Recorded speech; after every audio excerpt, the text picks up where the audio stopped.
The three children stood frozen in the doorway of the jailhouse, their eyes wide as silver dollars, staring up at the tall man with the badge on his chest and the quiet storm behind his gray eyes. The oldest, a boy of 9 named Thomas, had his jaw set hard the way boys do when they are trying not to cry and failing at it. The middle child, a girl of 7 named Clara, was gripping her little brother Eli's hand so tightly that the 5-year-old had stopped squirming and simply stared. The afternoon sun of Redemption Creek, Texas poured through the single dusty window and painted the three of them in gold, and Marshal Ezekiel Keene looked at those 3 children and felt something crack open inside his chest that he had spent 11 years sealing shut. He crouched down so he was level with them, his worn leather boots creaking against the plank floor, and he said the words that would change every single one of their lives. "Your mama said yes," Ezekiel told them, his voice low and steady, the voice of a man who had faced outlaws and ambushes and a grief so deep it had nearly swallowed him whole. "And that makes you my family starting now." Thomas Barrett's chin trembled. Clara made a sound like a small wounded bird. Little Eli, who did not fully understand what was happening, reached out and grabbed 2 of Ezekiel's fingers and held on. And Ezekiel Keene, the most solitary man in the entire county of Harker, the man who had not let another soul pass the iron wall around his heart in over a decade, held on right back. The story did not begin there, of course. It began 4 months earlier, on the worst morning of Bessie Barrett's life, which was saying something because Bessie Barrett had already survived more than her share of worst mornings. Redemption Creek in the spring of 1878 was a town in the slow, grinding business of deciding what it wanted to be. The cattle drives were thinning out. The railroad was coming, though nobody agreed on exactly when. There was a bank, a general store, 2 saloons, a church that doubled as a school on weekdays, and a jailhouse that sat at the far end of Main Street like a period at the end of a sentence. The marshal's office was attached to the jailhouse, and that was where Ezekiel Keene lived, slept, and conducted the solitary business of keeping the peace. He was 34 years old, lean and brown from the sun, with dark hair that needed cutting and a jaw that needed shaving and eyes the color of a sky right before a storm rolls in. He had been marshal of Redemption Creek for 6 years, and before that he had been a deputy in Abilene, and before that he had done things he did not discuss with anyone. The badge on his chest was not just a symbol of authority. For Ezekiel Keene it was a reason to get up in the morning, a purpose, a substitute for every human connection he had methodically cut away. The town knew him as fair. The town knew him as hard. The town knew him as utterly alone. What the town did not know, because Ezekiel had never told anyone, was that he had been engaged once, to a woman named Rachel, and that Rachel had died of fever 3 weeks before their wedding date in the spring of 1867. He had been 23 years old and the grief had not broken him. It had done something worse. It had made him decide, quietly and with complete certainty, that loving someone was a trap, that letting someone inside the walls meant handing them the weapon that could destroy you. He had watched Rachel's coffin go into the ground, and he had made himself a promise that he had kept for 11 years without a single exception. Until Bessie Barrett walked into his office on a Tuesday morning in April of 1878, with a bruised jaw and 3 children pressed against her skirt, and told him that she needed his help. She was 28 years old, with dark honey hair and green eyes that had been crying recently and were furious about it. She was not tall, but she stood like she was, with a straight spine and her chin up, because Bessie Barrett had learned early that when you showed weakness to the world took it as an invitation. She was wearing a calico dress that had been mended at least twice at the left shoulder, and her boots were good quality but old, and she was beautiful in the way that hard living and determination sometimes produce, a beauty that had nothing to do with softness and everything to do with bone structure and force of will. Her husband, Clyde Barrett, had hit her 3 days ago. This was not the first time. She had stayed because of the children, and because she had nowhere to go, and because in 1878 Texas, the law was not particularly interested in what happened between a man and his wife behind closed doors. But Clyde Barrett had done something 2 days ago that had changed the calculation entirely. He had raised his hand to Thomas. Bessie had packed a bag and taken all 3 children to her friend, Mabel Hanson's house that same night. And now, she was standing in front of the marshal asking what her options were with the kind of blunt directness that made Ezekiel put down his coffee cup and actually listen. "Well, come for us," she said. Her voice was steady and clear. "He knows we are at Mabel's. I need to know what you can do." "What I can do," Ezekiel said, leaning back in his chair, studying her, "and what the law allows me to do are 2 different conversations. Then have both of them with me." He looked at her for a long moment. Most people who came into his office were nervous around him. Bessie Barrett was looking at him the way you look at a tool you need to determine whether it is useful or not. "Legally," he said, "your husband has the right to require you to return home. You know that." "Yes. I cannot arrest a man for striking his wife, not in this county. Not unless there are witnesses willing to testify in front of a judge, and not unless the judge decides to care, which in my experience he does not." Bessie's jaw tightened. "So the law is useless." "I did not say that." He stood up, and she noticed that he was taller than she had realized, over 6 feet, and that he moved with the careful economy of someone who had been in enough dangerous situations to have learned that wasted motion could get you killed. "I said there are 2 conversations.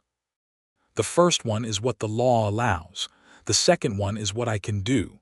"What can you do?" "I can make it clear to your husband that this town is not comfortable for him anymore.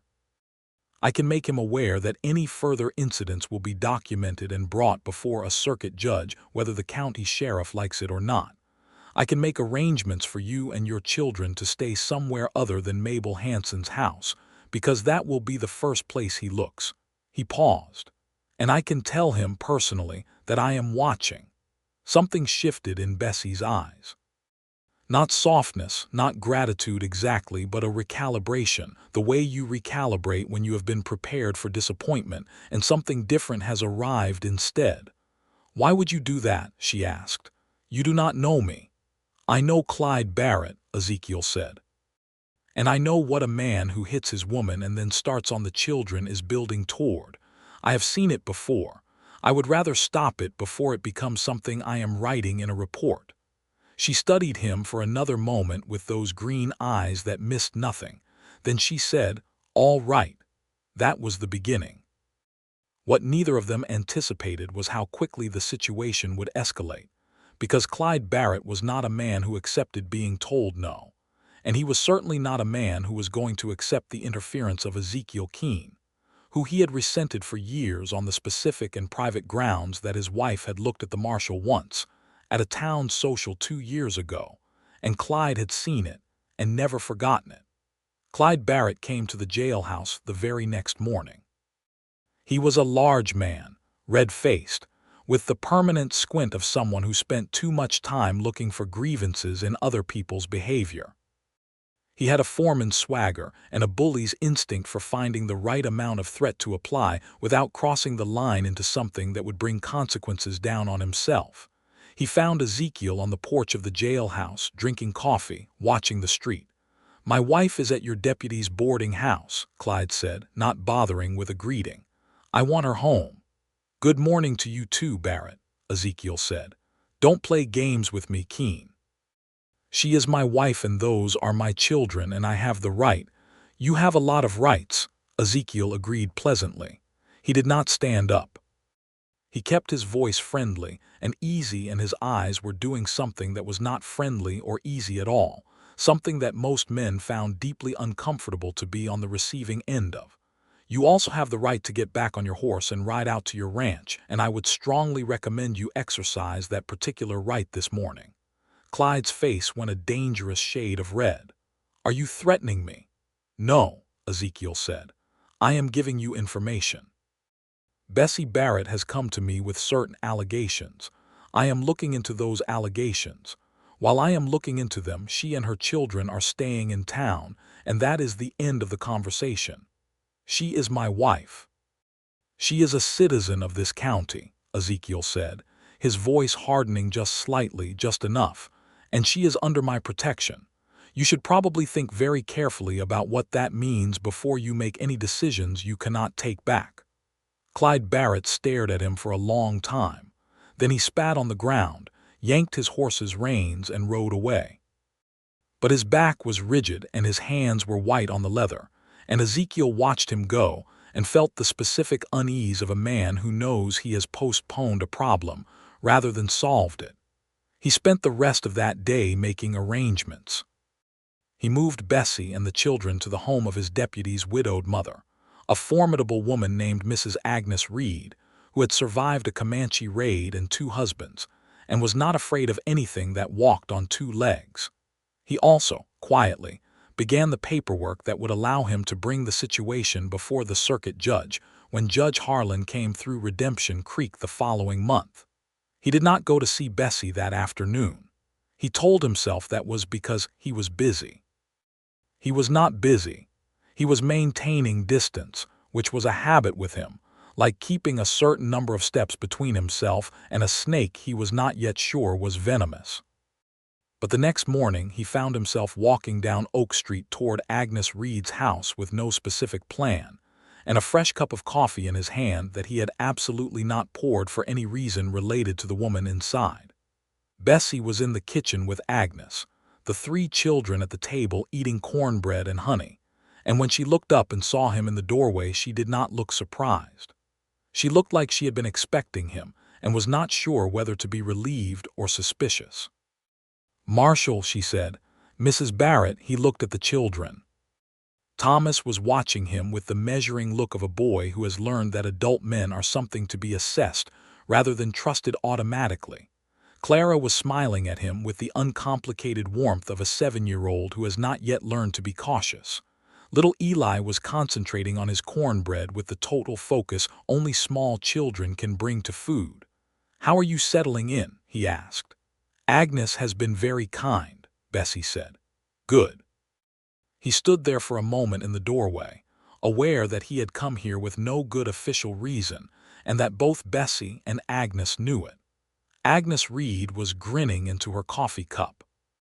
"I wanted to let you know that I will be speaking with Judge Harlan when he comes through on May the 14th.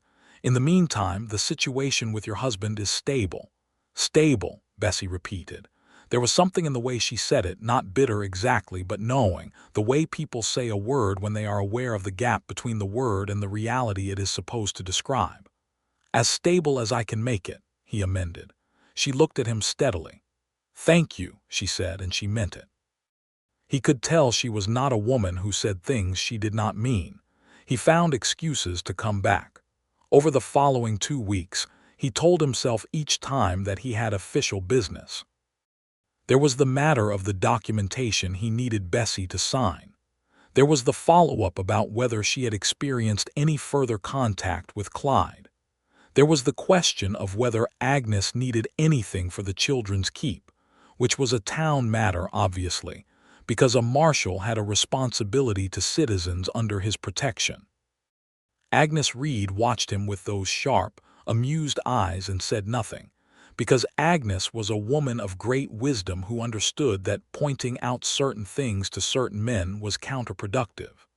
What Ezekiel was actually doing was talking to Bessie Barrett and listening to her, and finding, to his profound discomfort, that he could not stop wanting to do both of those things. She was not soft.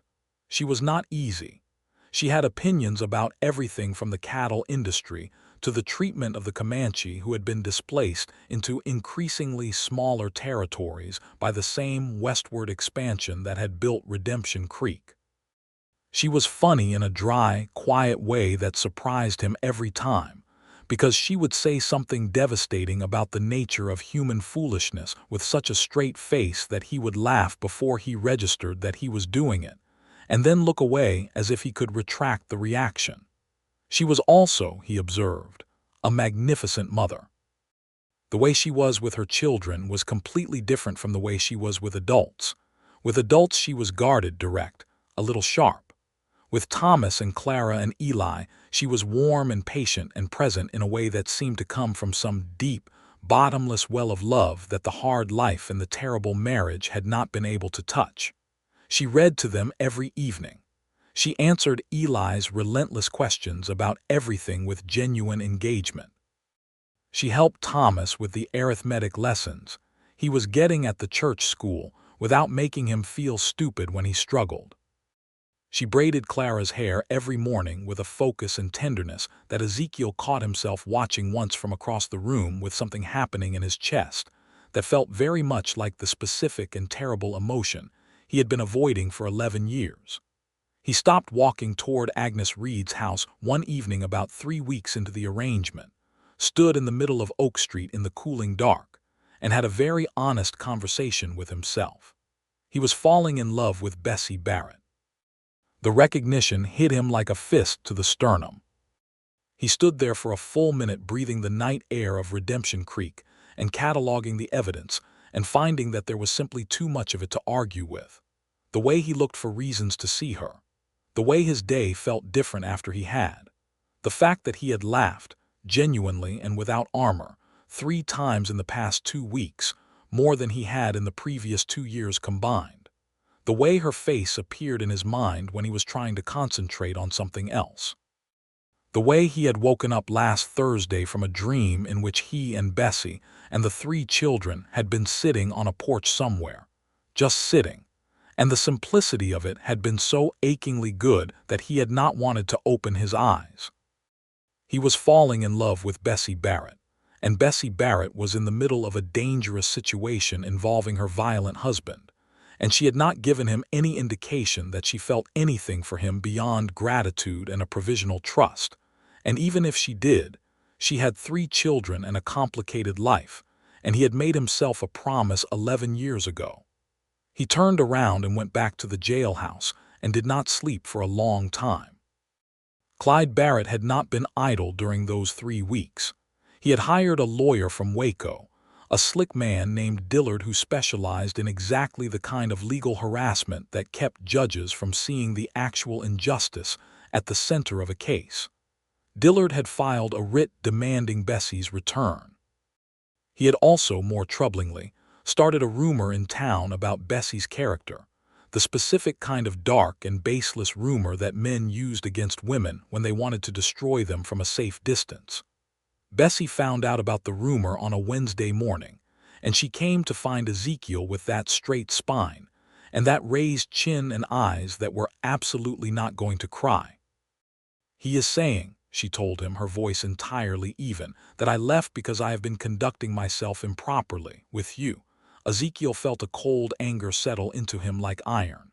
"I know," he said. "I heard it this morning."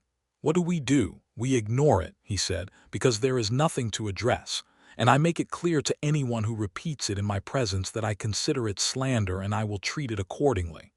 Bessie was quiet for a moment. Then she said, "It will affect my children.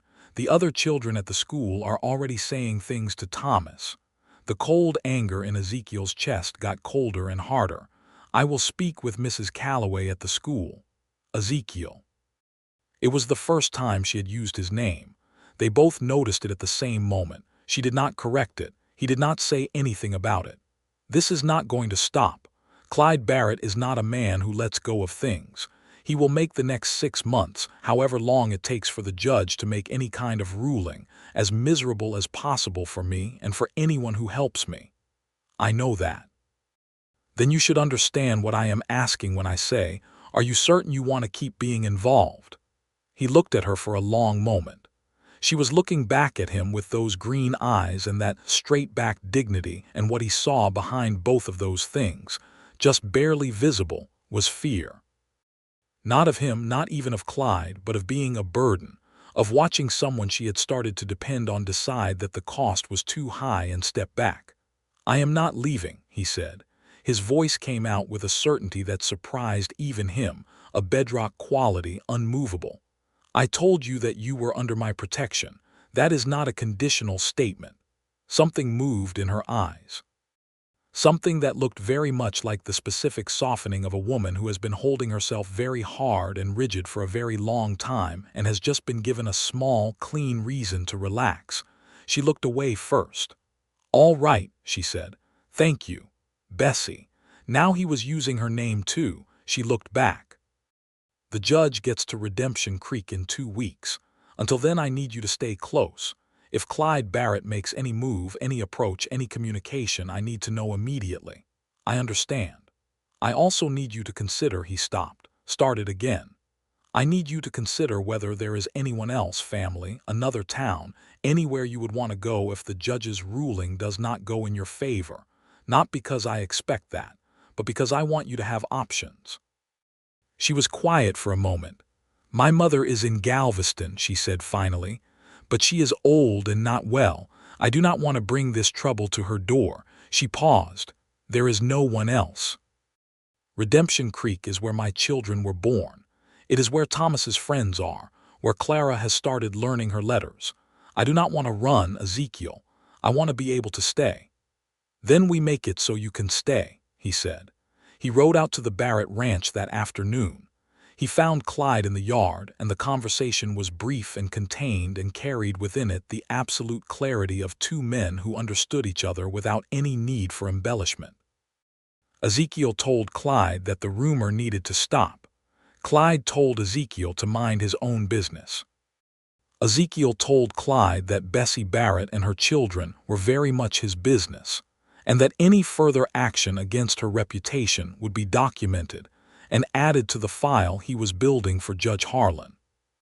He also told Clyde, looking him directly in the eye with that particular expression that men who knew him understood as the point at which pleasantness ended, that if Clyde came within shouting distance of his wife or children before the judge's ruling, there would be consequences that would not wait for the circuit court. He rode back to town and stopped at Oak Street and almost went in and then did not. He went to the saloon instead, sat at the bar, ordered a whiskey and stared at it without drinking it. "You look like a man fighting himself," said old Pete Garza, the bartender, who had been tending bar in Redemption Creek for 20 years and considered himself a keen observer of the human condition. "Mind your own business, Pete," Ezekiel said. Pete refilled his glass without being asked. "She is a good woman," he said. "Good women do not come along all that often, in my experience." "Go away, Pete." Pete went to the other end of the bar with the resigned dignity of a man whose wisdom had been rejected and would be proven right in time. Ezekiel did not drink the whiskey. He sat with it for a while and then put it down and went back to the jailhouse and tried to write up a report and failed, and eventually gave up and went to sleep. He dreamed about the porch again.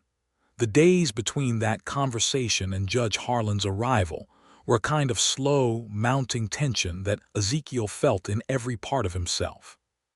The town was watching, the way small towns always watched, with that peculiar combination of concern and entertainment and judgment that was one of the less attractive features of community life. He ignored it. Bessie ignored it with more effort and more grace. What he could not ignore was what was happening every time he was near her. There had been a moment, about a week before the judge arrived, when Clara had been sick with a stomach ailment and Bessie had been up all night, and Ezekiel had come by in the morning to find her at the kitchen table with dark circles under her eyes and her hair down, because she had not had time to pin it up. And the combination of her exhaustion and her beauty and the ordinary human vulnerability of it had hit him so hard that he had had to look away. She had looked up at him and said, with that dry, quiet humor, "I am aware that I look terrible. You do not have to pretend otherwise. You look—" He had stopped himself with what he later recognized as the narrowest possible margin. What he had been going to say was, "You look like someone I want to take care of," and that particular sentence was not something he was going to let himself say. "I look what?" she asked. "Tired," he said. "Let me take the children for a few hours." She had stared at him. "You want to take the children?" "I am not going to leave them in the middle of the street. I have things to do around the jailhouse that Thomas can help with, and Clara and Eli can come along if they behave." She had looked at him for a long moment with an expression he could not quite read. Then she had said yes, quietly, as if she was doing him a favor rather than the other way around. He had spent that morning showing Thomas how to oil a saddle and explaining to Clara why the jail cell bars were made of iron, and listening to Eli describe, at considerable and creative length, a dream he had had about a horse made of clouds, and somewhere in the middle of all of it something had shifted in Ezekiel's chest. Something had opened up like a door he had thought was locked permanently from the inside, and he had let it open because he did not know how to close it anymore. When he brought the children back, Bessie was rested, and her hair was up, and she was standing in the doorway when they came up the path, watching Eli run ahead calling out to her. She met his eyes over Eli's head, and something passed between them that neither of them named and both of them kept. 3 days before the judge arrived, Clyde Barrett made his move. Not a direct one, because Clyde Barrett was not actually brave.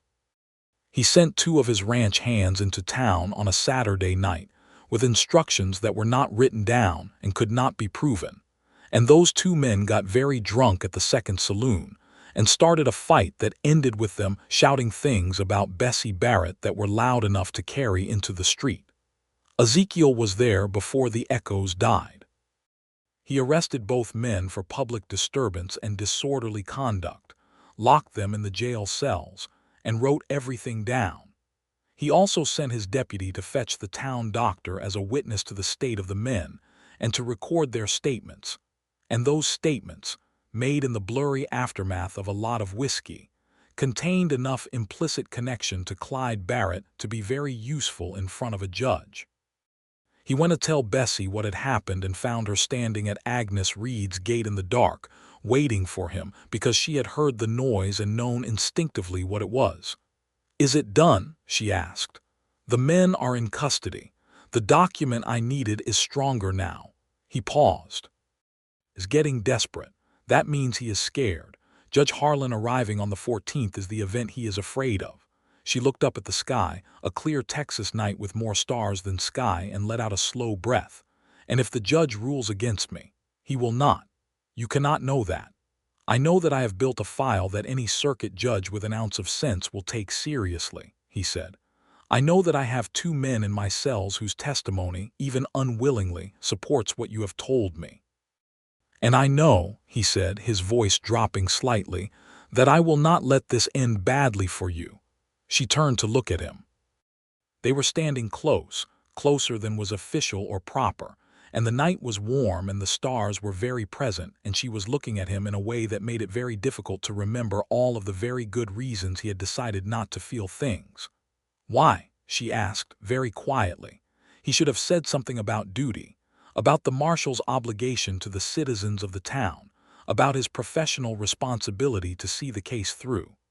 "You know why," he said instead.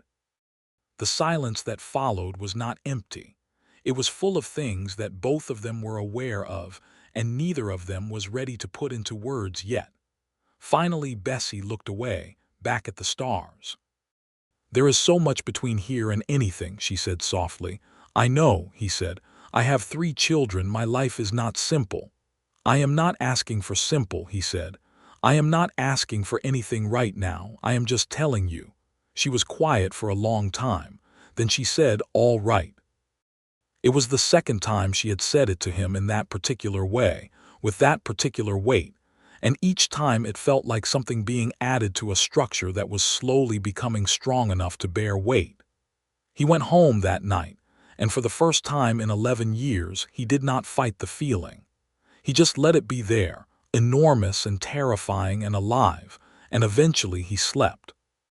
Judge Harlan arrived on the morning of May 14th, 1878, on the eastbound stage, a small man of 60 with sharp eyes, and a reputation for fairness that was considerably more reliable than his reputation for patience. He had a hearing schedule packed for 2 days, and Bessie's case was on it for the morning of the 15th. Clyde Barrett arrived for the hearing with his lawyer Dillard, and a look on his face that was trying to be confident and achieving nervous. Bessie arrived with Agnes Reed beside her, and Ezekiel's documentation in the judge's hands, and a straight spine that did not waver once. The hearing took 3 hours. Dillard argued that a wife's place was with her husband. He argued that the allegations were unsubstantiated. He cited legal precedent that was technically accurate and morally bankrupt. He made the case, smoothly and without embarrassment, that a man's right to govern his household was the foundation of social order. Ezekiel presented the documentation. He presented the medical testimony about Bessie's bruised jaw. He presented the testimony from Agnes Reed. He presented the documented incident involving Thomas. He presented the statements from Clyde's own ranch hands, obtained on the night of their arrest and witnessed by the town doctor. He also, when Judge Harlan asked him directly whether there was an ongoing pattern of conduct, looked the judge in the eye and said yes, and that his professional assessment after 6 years as the marshal of this county was that Mrs. Barrett and her children were in genuine danger if required to return to the Barrett ranch. The judge looked at Clyde Barrett for a long time. Then he looked at Dillard. Then he made his ruling. He could not formally dissolve the marriage. That was not within his authority as a circuit judge. But he could, and did, issue a formal order of protection for Bessie and the children, which meant that Clyde Barrett was legally prohibited from approaching, contacting, or threatening his wife or children under penalty of immediate arrest. He also appointed a sheriff's deputy to serve notice on Barrett that any violation of the order would result in criminal charges. It was not everything. It was not the freedom that Bessie would eventually need to build a real life. But it was a door opening, and on the other side of that door was a future she could start planning. She did not cry at the hearing. She thanked the judge. She thanked Agnes. She shook Ezekiel's hand in the courthouse hallway with that steady grip and those green eyes bright and clear and said, "You did this. You did this," he said. "You walked into my office and asked for help. That took more strength than anything I did." She held his eyes for a moment. Then very quietly, so that only he could hear it, she said, "I am beginning to think you might be the best person I have ever met." He did not have an answer for that.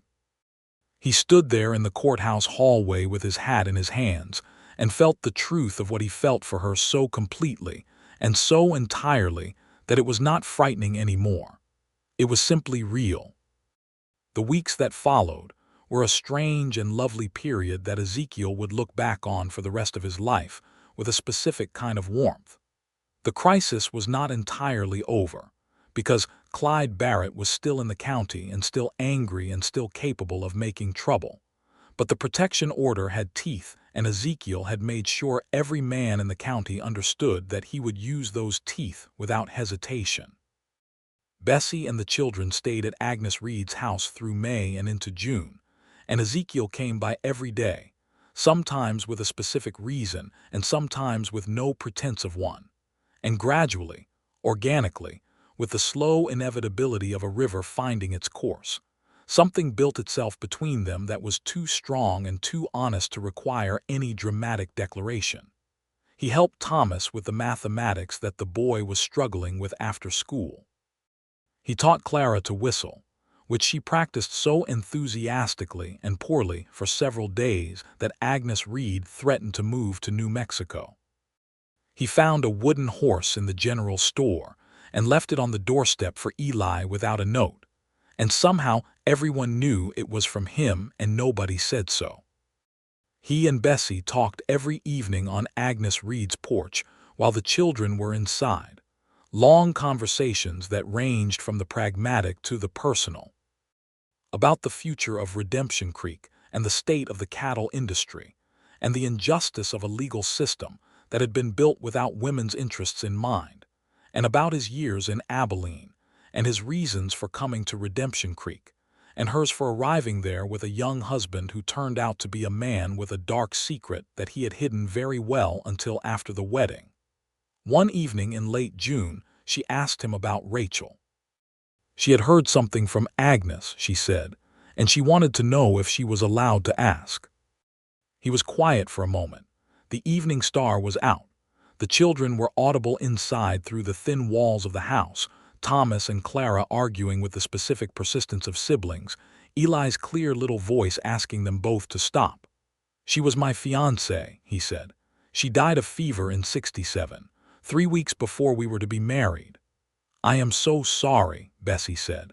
She said it simply and directly, without the performative sympathy that he usually found so difficult to sit with. "It was a long time ago. That does not mean it stops being real." She paused. "Is that why you are the way you are?" "What way am I?" She looked at him with a faint smile. "Alone," she said. He was quiet for a moment. "I decided that it was safer." "Yes," she said, "I understand that decision." He looked at her. "Do you?" "I married Clyde Barrett, did I not?" she said. "Not because I loved him. I thought I could care for him eventually. I thought he was steady and solid, and that steady and solid was enough. I thought safety mattered more than." She paused. "More than what?" She looked at the evening star. "More than feeling genuinely seen by someone," she said. The words settled around them in the warm June air, and neither of them moved. "Bessie," he said. "Ezekiel," she said. They both stopped. The absurdity of it, both of them having something enormous to say and neither of them being able to start, produced in Bessie the ghost of a smile that turned into a genuine one, and the genuine smile produced in Ezekiel the thing that happened every time she smiled, which was a complete suspension of every protective instinct he had spent 11 years building. "I think you should know," she said carefully, "that I am aware of what has been building between us. I think you are a good man. I think you are the most genuinely good man I have encountered in my life, and that is not a category I was sure existed until recently. I think," he said, "that you are remarkable. That is not an easy word for me to use, and I mean it exactly and completely." She looked at him. "We are both very frightened," she said. "Yes, but I think I am less frightened than I was." "So am I," he said. She held out her hand, not to shake it this time, but simply to hold. He looked at it for a moment, and then he took it, and they sat on Agnes Reed's porch in the June evening and held hands like two people who have crossed a desert and found water and are not going to let go. He did not kiss her that night. He was not going to rush this, not going to treat it like something that could afford to be careless. She deserved something better than carelessness. They both did. But he walked home that night with her hand still warm in the memory of his, and he sat in his empty jailhouse and looked at the walls that had been his entire world for 6 years and thought about a porch. Not the porch in his dreams. A real porch. One that could be built. The summer turned, and the situation with Clyde Barrett came to its inevitable and necessary conclusion. In July, Clyde violated the protection order.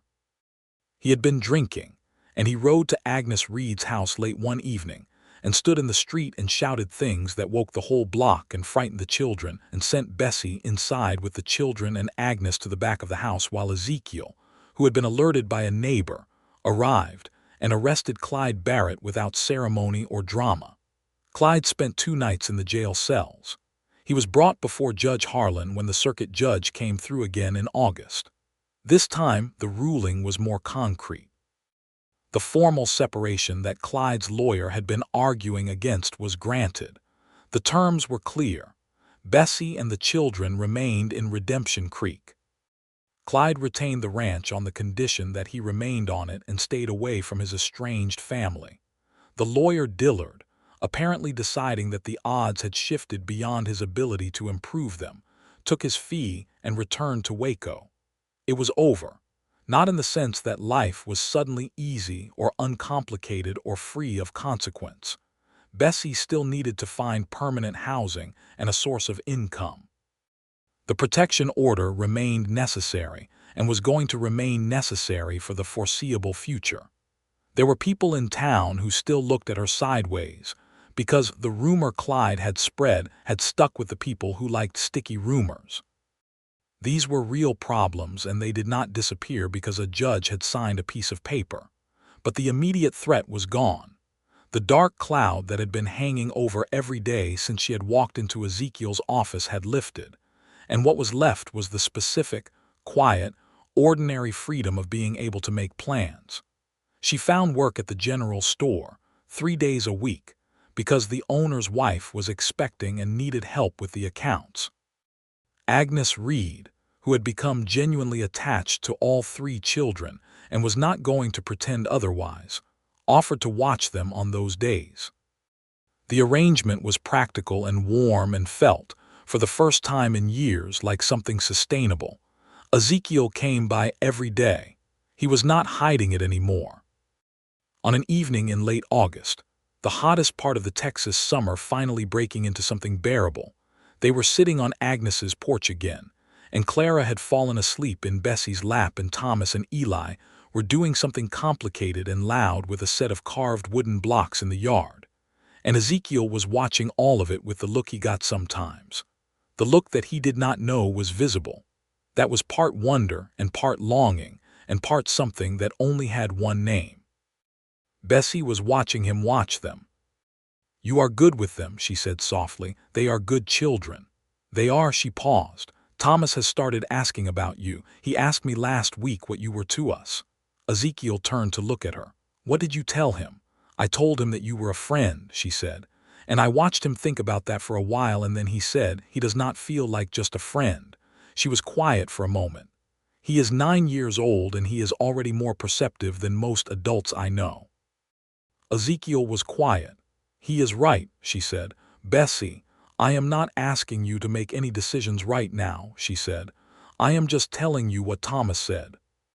Because I think you should know what you already are to us before you decide what you want to become." He looked at Clara, asleep and trusting in her mother's lap. He looked at Thomas and Eli in the yard. He looked at Bessie. "What do you want?" he asked. Not her, not the children, not the practical considerations. Her. She met his eyes with complete steadiness. "I want to stop being afraid," she said. "I want to be with someone who stays. Someone who means what they say and does not change when it gets difficult." A pause.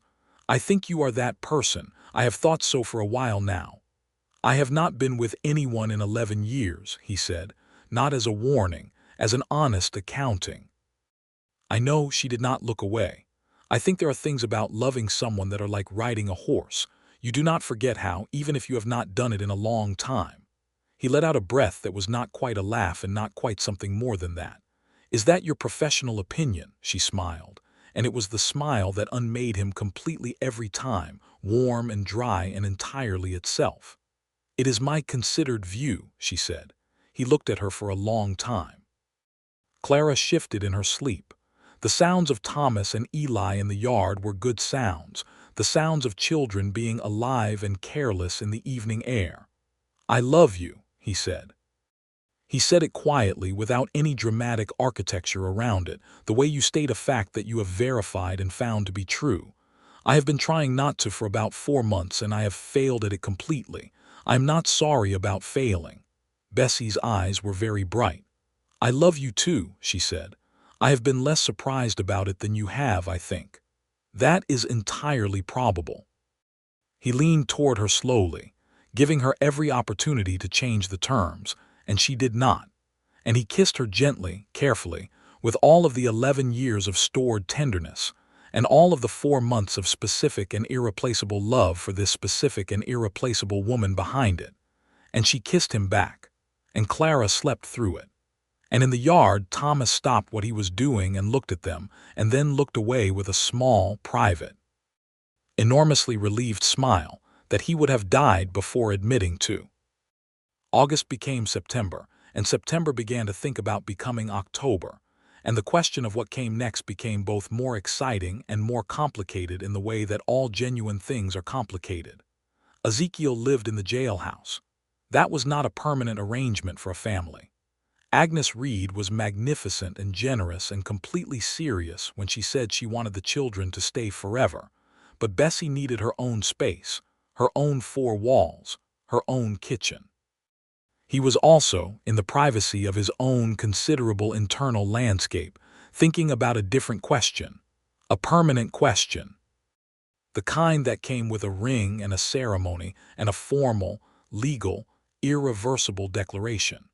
He thought about it for 3 weeks, not because he was uncertain about wanting to marry Bessie Barrett.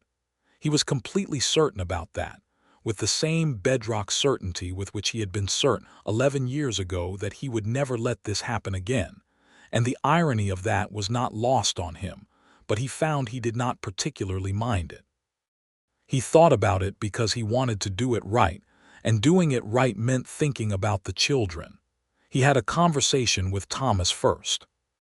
He found Thomas on a Saturday morning behind Agnes Reed's barn, where the boy had a habit of going when he needed to be away from the noise of his siblings, and he came and leaned against the barn wall and said, without preamble, "I need to talk to you about something."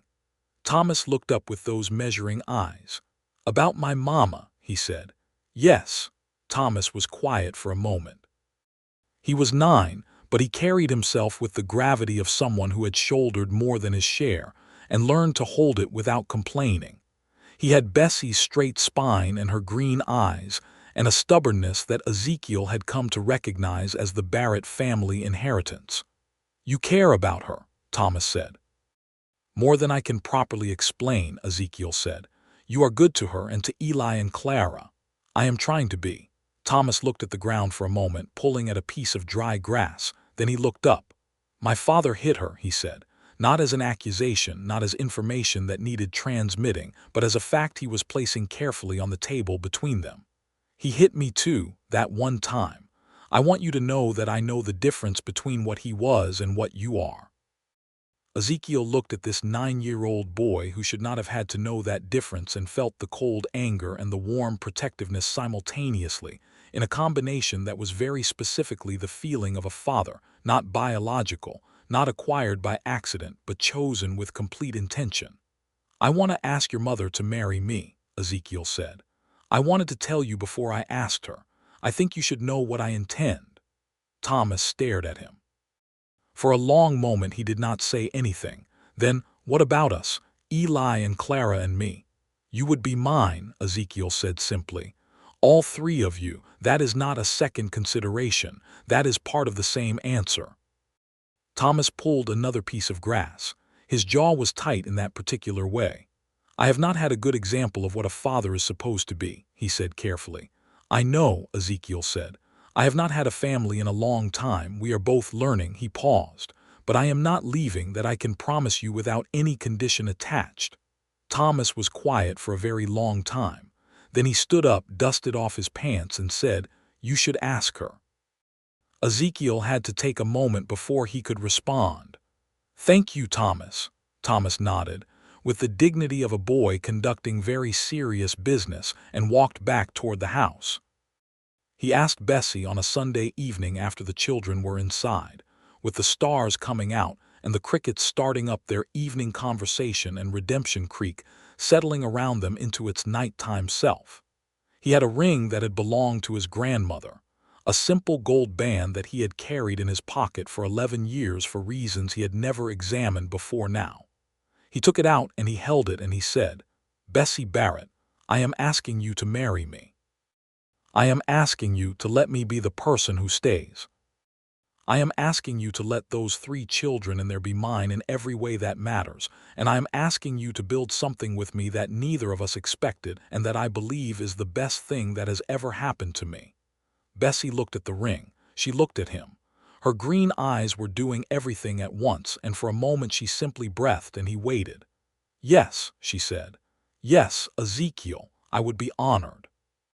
He put the ring on her finger and she looked at it for a moment, and then she looked up at him, and there were tears on her face. Not sad tears, not frightened tears, the other kind.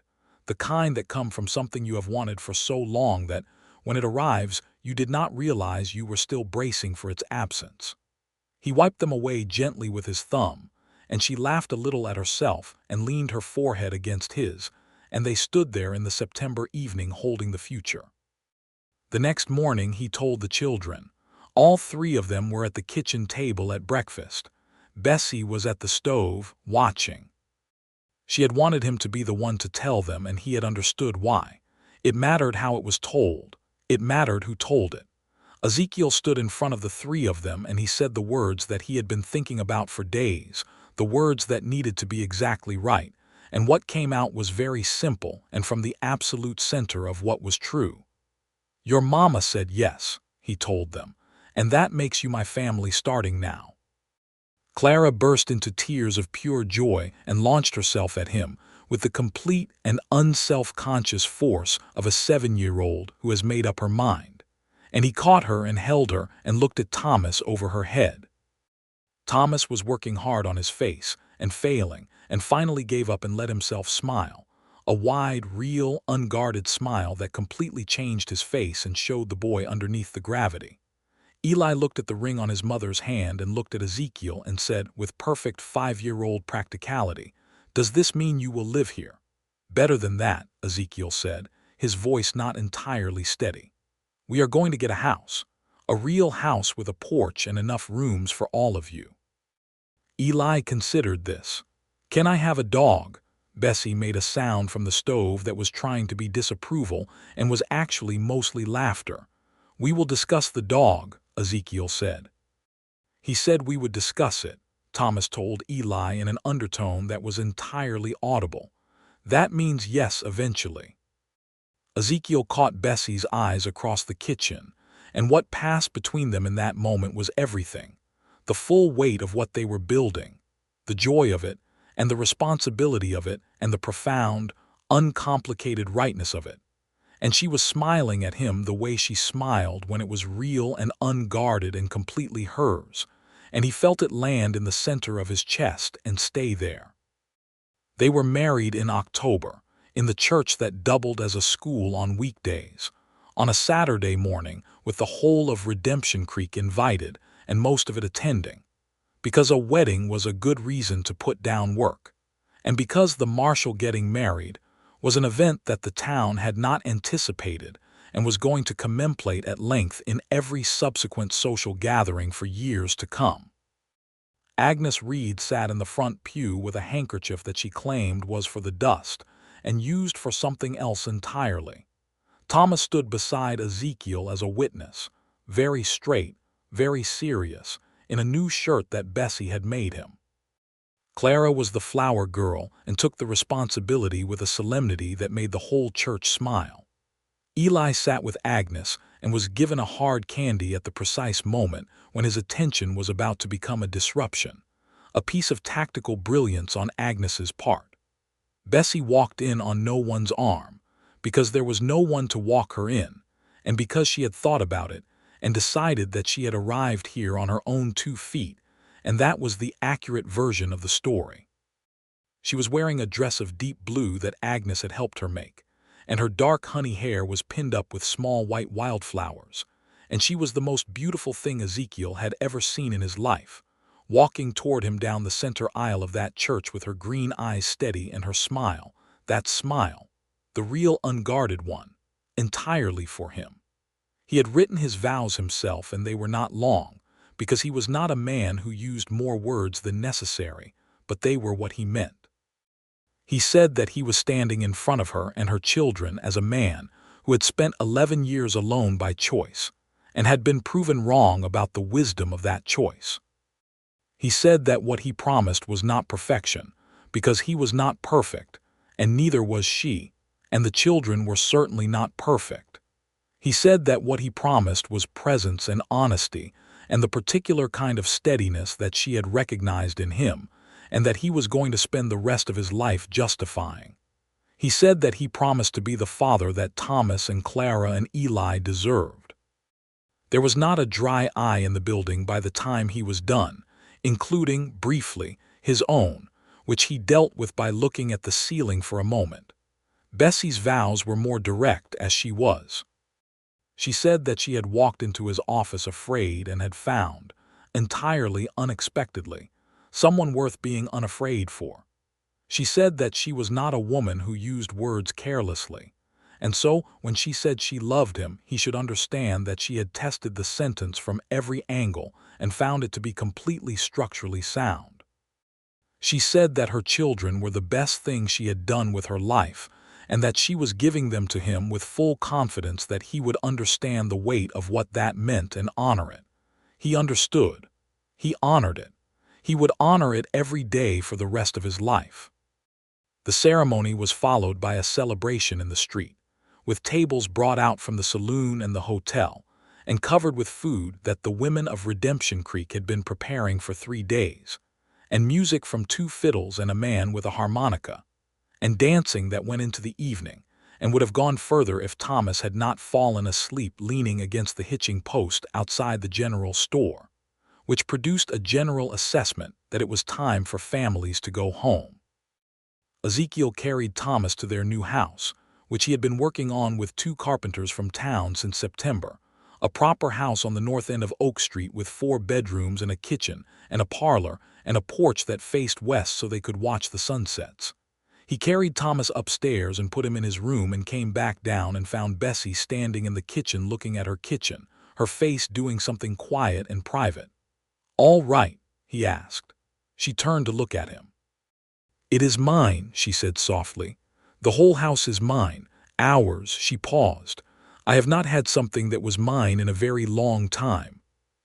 He crossed the kitchen and put his arms around her, and she leaned into him with the specific quality of someone who has been holding themselves up for so long that the choice to lean on someone else is an act of tremendous courage.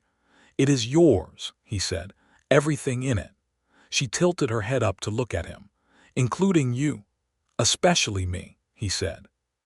He kissed her in their kitchen on their wedding night, and she kissed him back with everything she was, without any of the armor or the caution or the careful distance, and it was the most honest and the most present and the most real thing he had felt in his entire life.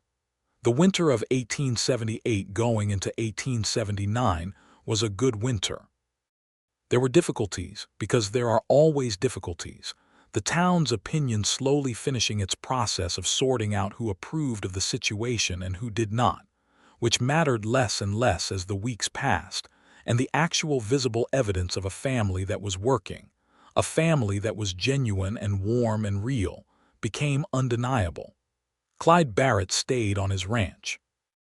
The protection order remained in place, and he did not test it again, either because the lesson of the August arrest had been sufficient or because he had found other grievances to occupy him, and frankly Ezekiel did not particularly care which one it was. Thomas was thriving at school.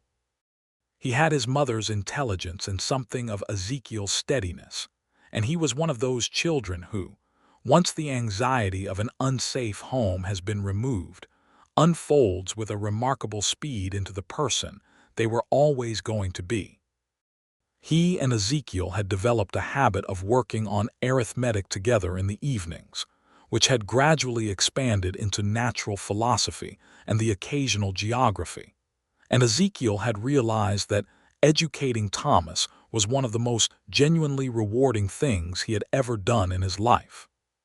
He also taught the boy to ride properly, and to care for a horse, and to track, all of which Thomas absorbed with a focused intensity that reminded Ezekiel strongly of someone else. Clara remained herself, which was to say entirely and unstoppably Clara, warm and loud and curious and occasionally dramatic in ways that required strategic parenting to navigate.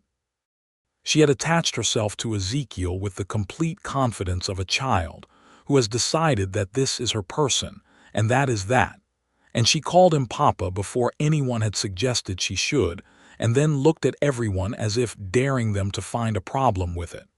Nobody did. Ezekiel's face the first time she said it became a story that Agnes Reed told at every social gathering for the next decade. Eli got his dog. Its name was Biscuit, which was Eli's choice and entirely appropriate for a tan and white mongrel of cheerful disposition, and absolutely no impulse control. Biscuit was deeply loved by all 3 children and grudgingly accepted by Bessie and genuinely liked by Ezekiel, although he would have argued that point if pressed. Redemption Creek in 1879 was changing. The railroad was coming in earnest now. The cattle drives were contracting, but new commerce was arriving, new families, new buildings. The town was becoming something more settled and more complex, and the marshal's role was evolving with it. Ezekiel hired a second deputy. He dealt with a land dispute in the spring that was complicated by competing claims from older homesteaders and newer arrivals backed by outside money, and the resolution of it required a careful balance of legal knowledge and personal authority that took 3 months and aged him approximately 6 weeks. Through all of it, Bessie was there. Not in the background, not as a supporting figure, but as a full and active presence in the life they were building together. She had expanded her work at the general store to 4 days a week, and by the summer of 1879, she was effectively managing the accounts for 3 businesses in town, because it turned out she had a genuine facility with numbers and an organizational intelligence that several businessmen in Redemption Creek were very happy to pay for. She became, over the course of that year, a woman that the town came to recognize as a practical and competent presence in the commercial life of the community, which did more for the remnants of Clyde Barrett's rumor than anything Ezekiel could have done directly. She was also expecting their first child together, which they discovered in the spring of 1879, and which produced in Ezekiel a state of wonder and terror, and joy in approximately equal proportions that he managed to mostly conceal, except from Bessie and Agnes Reed and Thomas, who had become perceptive enough to notice the slight dazedness with which his stepfather sometimes moved through rooms. They told the children on a Sunday morning after breakfast, and Thomas, who had perhaps already suspected, nodded with a gravity that softened immediately into pleasure. Clara wanted to know if it would be a girl or a boy, and could she name it. Eli wanted to know if Biscuit could be its friend. Biscuit can absolutely be its friend, Ezekiel told him. And can I be its friend? Eli asked. You are going to be its brother, Ezekiel said. Eli thought about this very carefully. That is better than a friend, he decided. The baby arrived in November of 1879 in the bedroom of the house on Oak Street, attended by the town doctor and Agnes Reed, who was not a medical professional but was the most calming presence available, and nobody had any intention of asking her to leave. Ezekiel spent a significant portion of the labor in the kitchen maintaining an entirely unjustified level of alertness with Thomas sitting at the table with him, the two of them not saying much but both intensely aware of every sound from upstairs. It was a boy. They named him James, after no one in particular, and for the general reason that it was a strong, clear, honest name and they liked it. He was born with Ezekiel's dark hair and Bessie's green eyes and an immediate and assertive cry that announced his presence to the household, and probably to most of Oak Street. Ezekiel held his son for the first time, and the thing that happened was not describable in any vocabulary he had access to. It was beyond words, beyond the careful emotional vocabulary he had built for himself over the years. He looked at this small, specific, entirely new person, and he felt something complete and final, the last door in him opening, the last wall coming down, and he was not afraid. Bessie watched him holding James, and the look on her face was the look of a woman who is entirely and completely satisfied with the choices she has made. James Ezekiel Keene, she said. He has your hair. He has your eyes. Then he will be a very handsome boy, she said. Obviously, Ezekiel said, in a tone that made her laugh, which she immediately regretted because laughing was not comfortable 6 hours after having a baby but was entirely worth it. Thomas came in to meet his brother with that characteristic gravity that always undid itself within a few moments of actual proximity to something that needed him to be gentle. He looked at James for a long time, and then he said, very quietly, "Hello, James," and something about the way he said it, the elder brother claiming the newcomer, was one of the finest things either of his parents had ever witnessed. Clara cried happy tears. Eli tried to show James his toy wooden horse immediately, and had to be gently redirected on the grounds that James was very new and not yet ready for introductions to toys. Biscuit was not allowed upstairs. The winter of 1879 and 1880 settled around them like a warm blanket. The house on Oak Street was full in the best possible way, full of children and noise, and the smell of food, and the particular chaos that 4 children produced even when the youngest was only capable of very basic locomotion. Agnes Reed came for dinner twice a week, and had appointed herself James's unofficial honorary grandmother with a completeness that no one was going to argue with. Ezekiel had a habit, in the evenings after the children were asleep, of sitting on the west-facing porch with a cup of coffee and watching the sky finish its business. Bessie would come out and sit beside him more often than not, with her own cup, and they would talk or not talk, and the silence when it was there was the good kind, the kind between two people who have nothing to prove and nothing to hide and nowhere they would rather be. He thought sometimes about the promise he had made to himself in 1867. He thought about the version of himself who had stood at Rachel's grave and decided that love was a trap, that opening yourself to someone was the same as handing them the weapon that could destroy you. He thought about that man with a complicated compassion, because that man had been in terrible pain and had done the best he could with it, but he had also been profoundly wrong. Love was not a trap. Love was the opposite of a trap. A trap was something that immobilized you, that made you smaller and more rigid and more afraid. What he felt for Bessie, what he felt for Thomas and Clara and Eli and James, did the opposite of all of those things. It made him larger, more present, more capable of courage, because the things worth protecting gave you the capacity to be brave in ways that self-preservation alone never could. He told Bessie this one evening on the porch, in the spring of 1880, with Redemption Creek conducting its nocturnal business around them and the west-facing sky doing something spectacular with the last of the day's light. She was quiet for a moment after he finished. Then she said, "I think Rachel would be glad." He had not expected that. He looked at her. "I think she would be glad that you did not stay closed forever," Bessie said. "I think that is the kindest way to honor someone who loved you. Not to refuse to love again, but to let what they gave you make you capable of this." He had to look at the sky for a moment. When he looked back, she was watching him with those green eyes that missed nothing and forgave everything. And he thought that of all the things that had happened in his life, of all the choices and mistakes and pieces of luck and darkness and light, the morning that Bessie Barrett had walked into his office in April of 1878, with her bruised jaw, and her 3 children pressed against her skirt, and her absolute refusal to be anything other than exactly who she was. That morning had been the axis on which everything else turned. "I love you," he said, as simply as he had said it the first time, because simplicity was the only container large enough for the size of what he meant. "I love you," she said, equally simply, equally completely. They sat on the porch and watched the last of the light leave the Texas sky, and the stars came out one by one, and inside the house on Oak Street their children were sleeping, all 4 of them.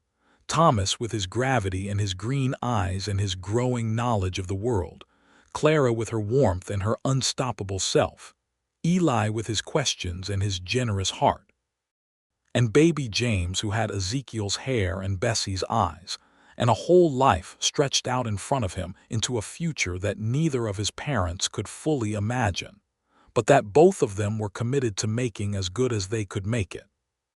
Redemption Creek was changing, as all things change, and Ezekiel Keene was changing with it, in the best possible direction.